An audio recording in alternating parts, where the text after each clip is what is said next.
A long, long time ago, some people worshipped giants. We sit in front of big screens and worship giants.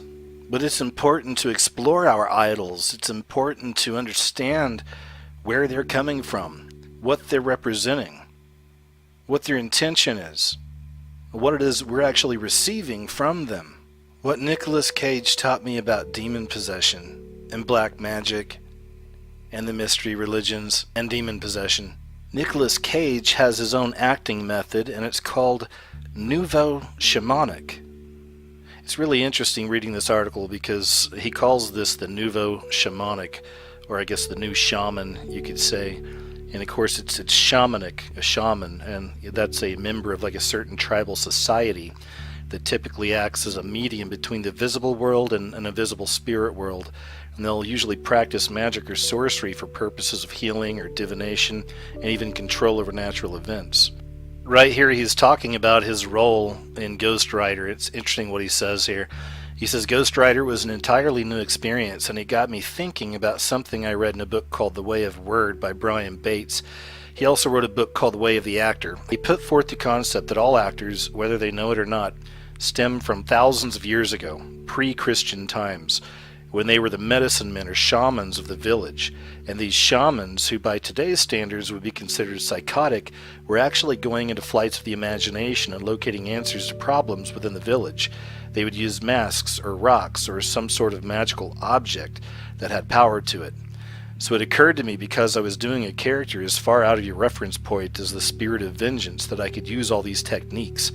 I would paint my face with black and white makeup to look like an Afro-Caribbean icon called Baron Samedi, my altar, or an Afro-New Orleans icon who is also called Baron Saturday.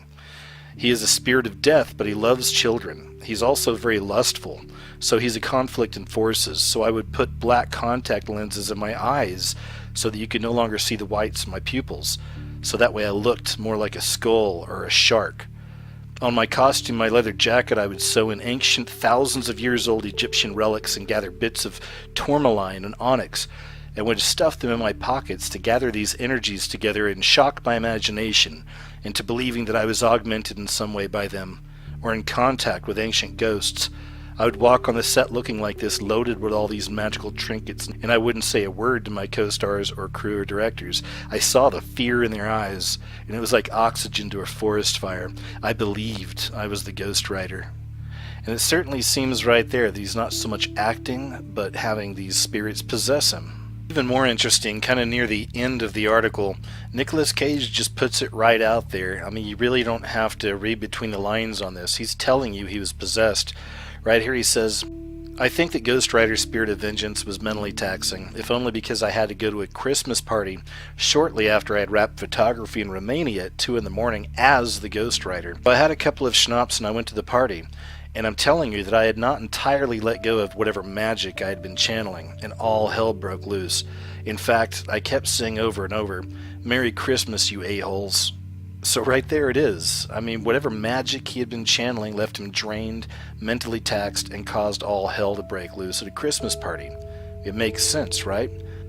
So isn't it interesting that the more we learn about Hollywood, about screenwriters, about the spiritual, or rather spiritist practices of actors and actresses, the more we see this, the more we learn, the more we see that connection that's really there in all forms of entertainment. We're beginning to see that in reality, a lot of this, quote, entertainment is actually occult rituals in disguise.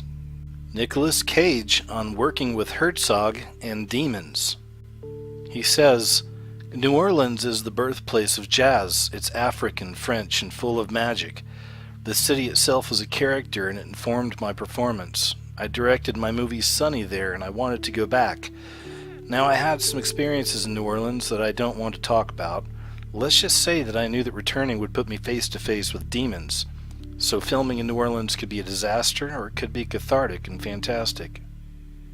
Nicolas Cage purchases the LaLaurie House. The LaLaurie House is a mansion in New Orleans. It's famous, and it's been featured in America's Most Haunted Homes. It was even featured in Coven from American Horror Story. The house has an infamous history where obscenely cruel torture took place on the slaves, mostly by the hands of the infamous madam. Nicolas Cage owned the mansion until losing it to foreclosure in 2009.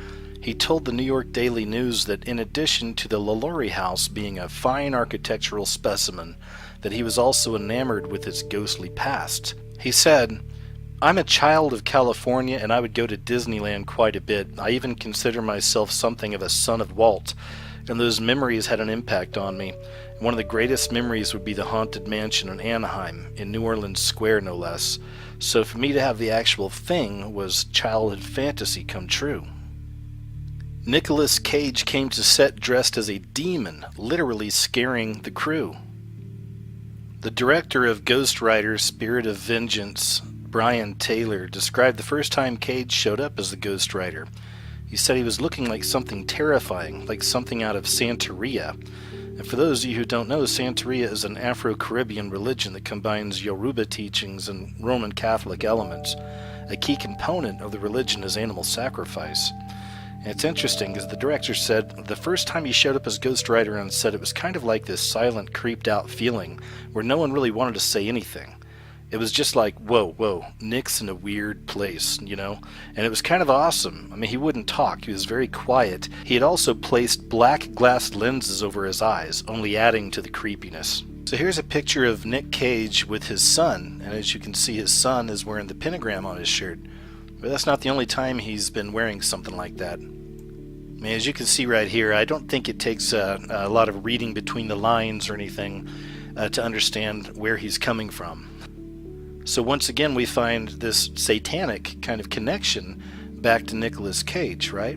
But that's not where it ends. It turns out that him and his son have actually created a comic book series. Check this out. Voodoo Child, from Weston Cage and his daddy Nick.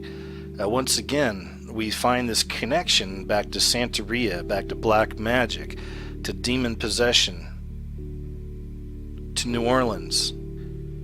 I wanted to show you this too. I thought it was interesting. Nick Cage was also in a movie called Peggy Sue Got Married. Something really weird happened in that movie near the end. The whole movie is about this girl, Peggy Sue. She's a woman, but then she kind of goes back in time to her high school senior year. So she wants to get back to the future, right? How does she do that? Well, at the end of the movie, or near the end of the movie, she actually gets involved with Freemasons. You can see it right here. And these Freemasons conduct a ritual around her that actually sends her back to the future. So once again, we find that connection with the Freemasons, the mystery teachings, the sorcerers, the witches, black magic practitioners. I know this may not apply to every Freemason out there, but certainly this is taking place in many of the lodges out there. And I thought this was really interesting as well. There's so many things connecting Nicolas Cage, not just to black magic and voodoo and all that stuff, but I mean just to the mystery religions, the mystery teachings. You know this guy's been in the lodge, all right? Like, he understands a lot of this stuff. Even right here, he bought a pyramid-shaped tomb. And here's the tomb. And is it any surprise? Can you guess where it's at? That's right, back in New Orleans. It just goes to show you, you know, most of these people in the industry, especially on the higher level, they've been to the lodge, they've done the rituals, they've seen things, they've had to do things, okay, to get where they're at and to stay there. It's very important for us to truly investigate our idols, these screen idols, these giants on the screen that we go to worship. It's good to know what these people are really all about, where they're coming from, what they're bringing, and what they're bringing to you. And just in case you're still on the fence with all this and you think, nah, there's no way Nicolas Cage is involved in any of that kind of stuff, well, take a look right here. He actually has his own production company called Saturn Films, where he's actually produced a lot of his movies. Saturn Films. So for those of you who don't know, there are huge connections in the occult with Saturn and of course Satan. So at this point, connecting all the dots, I think it's safe to assume that Nicolas Cage is just another one of those Hollywood actors that unfortunately has sold out to that satanic side of the industry. Hey, thanks for watching.